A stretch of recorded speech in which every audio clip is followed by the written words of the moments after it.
சென்னை தேமுதிக அலுவலகத்தில் செய்தியாளர்களிடம் பேசிய அக்கட்சியின் பொதுச் செயலாளர் பிரேமலதா கூட்டணி குறித்து தேமுதிக சிந்தித்து தெளிவான முடிவை எடுக்கும் என்று தெரிவித்தார்.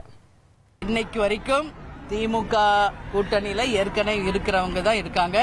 புதிதாக யாரும் இணைகிறார்களா, எது ஃபைனல் கூட்டணி என்று ஆளும் கட்சியும் இன்னைக்கு வரைக்கும் அறிவிக்கல. எதிர்கட்சியில இருக்கும் அண்ணன் எடப்பாடியாரும் மத்திய அரசில் இருக்கும் பிஜேபியும் அவங்களும் அவங்க கூட்டணியில இவங்க எல்லாம் தான் இறுதியாக கூட்டணியில் இருப்பவர்கள் என்பதை இன்னைக்கு வரைக்கும் அறிவிக்கல.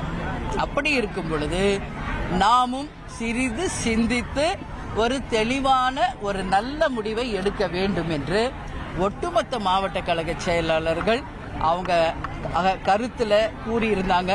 அந்த வகையில் நாங்க நிச்சயமாக ஒரு நல்ல முடிவை எடுப்போம் என்பதை இந்த நேரத்தில் ஃபர்ஸ்ட் ஆஃப் ஆல் இங்க சட்டம் ஒழுங்கு மிகப்பெரிய கேள்விக்குறியா இருக்கு. அதுல மாற்று கருத்து கிடையாது.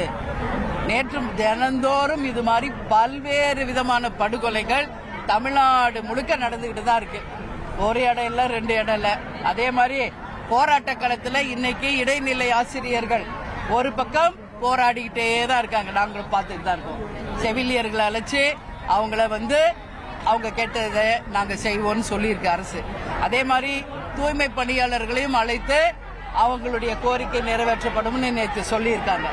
அதே மாதிரி தான் இடைநிலை ஆசிரியர்களையும் அழைத்து அவர்கள் கோரிக்கையை அரசு நிச்சயமாக மறுபரிசீலனை செய்து அந்த கோரிக்கைகளை நிறைவேற்ற வேண்டும் என்று இன்னைக்கு தலைமை கழகத்தின் சார்பாக நாங்கள் கேட்டுக்கிறோம்.